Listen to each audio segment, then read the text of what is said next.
Now, as you're going on your journey, it's going to be completely different to mine, no better, no worse, completely different to somebody else's.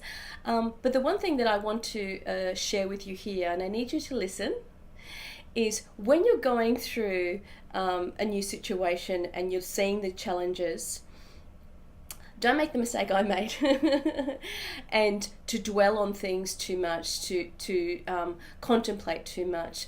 For example, if you are in a difficult situation where somebody, a partner for example, is angry and firing at you, try not to process that situation, other than the little tools I gave you to do them quickly. Try not to process in a bigger picture form there and then, because you're in pain. If somebody's projecting something onto you, they're trying to project you into pain, into their pain, and we may get caught in that sometimes. You're going to slip up. I slip up all the time. You know, it's a practice, it's a journey, it's a tool. So you might slip up. When you find yourself, you're in the middle of it and you think, oh God, I'm triggered in, I got caught in that emotion, whoops. Don't give yourself a hard time, which is what we learned in the last lesson. But what you can do is get out of that situation, whether it's letting them have the final word. If it's a physical situation, obviously get out if you can, and just get rid of the pain. Don't prolong the pain. My teacher used to say to me, if somebody shoots an arrow at you, and it hits you in the leg, you're not going to look at it and go, oh, I wonder why they shot the arrow. Which direction is that arrow come from? I wonder if that's got any poison in it. Maybe it's okay. Just pull the goddamn arrow out. Excuse my French. Just pull the arrow out and get yourself out of the pain. And then you can process what it is that you need to process. So far, what we've got is challenges are blessings. Challenges and big lessons that we have to learn are going to get us to the next level. They're going to build our wisdom. So ride through them and learn the lesson that you need to with the tools that you have already. The second one is when you're in pain, get out of that situation and control the pain as quickly as possible. Get out of that situation. Now, the third one that I'm going to give you is how to deal with a particular emotion that is, in my opinion, one of the lowest vibrations, and that is self-pity. It is the lowest and it's the most dangerous because it's a little bit delicious. It's a little bit delicious because it's like, oh, poor me, and why does this always happen to me? And oh, this is, the situation's happening again, and it's not my fault, it's all their fault. That deliciousness of that wallowing and self-pity.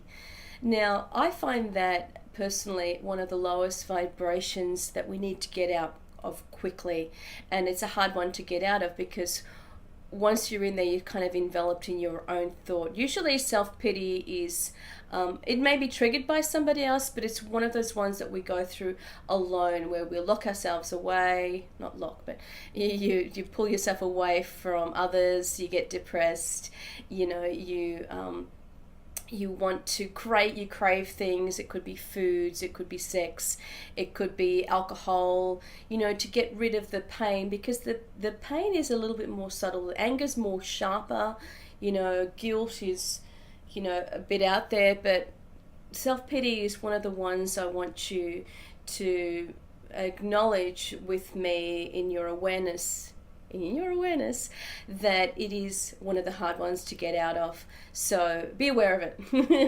Be aware of it because it is very challenging. So when you are feeling that self-pity and you've caught yourself, if you haven't caught yourself in the self-pity and you realize in hindsight, that's fine. Just give yourself compassion. Hard to do, but keep practicing. But if you catch yourself in self-pity going, oh, hang on, I'm being a bit melodramatic and full of self-pity. I'm not talking about that being harsh. Feeling sadness is different. Sadness is not self-pity. You'll know self-pity when you feel it. It's that poor me. It's just, You know what it's like anyway. So when you catch yourself in the middle of self-pity, the way to get out is to have some gratitude for what you do have. So without having too much of a conversation with yourself. So say the self-pity is about not being heard and not having a voice, being talked over by somebody, being cut off, being belittled. If you do jump into self-pity from that and isolate yourself, what you can do is think of the things that you're grateful for. So whether it's your family or the things you have, the lessons you've learned. Sometimes I even find that it's hard to find things that I'm grateful for. So I'll go to the physical, or my ring. I'm grateful for my ring. It was given to me by my teacher. I'm grateful for my hair.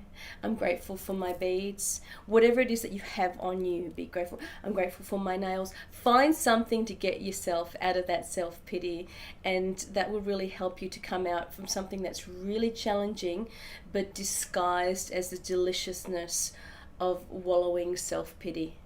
So I hope that that has helped you understand a little bit more about seeing challenges as blessings. So if you're ready to go deeper and arm yourself with more protective tools and work through the next layers with me, I wanted to tell you about a course I have. It's called A Guide to Psychic and Energetic Protection. And in this course, I'm going to take you step by step through each of the tools that I use on a daily basis, the tools that I have developed that I find quite powerful to use. You're going to know how to use these tools in your practical day-to-day life. They're very simple to use. So if you're ready to get practical and understanding how to actually use these tools, if you're ready to get specific, if you're ready to come forward with me so that I can continue to teach you step by step in this form, in this format, I invite you to watch the video below. And so that you can learn a little bit more in detail about what the course is about. And I've enjoyed having you here. For those of you who aren't ready to take that plunge with me yet, I'm still here for you, and I look forward to connecting with you again really, really soon. Until then, I say goodbye.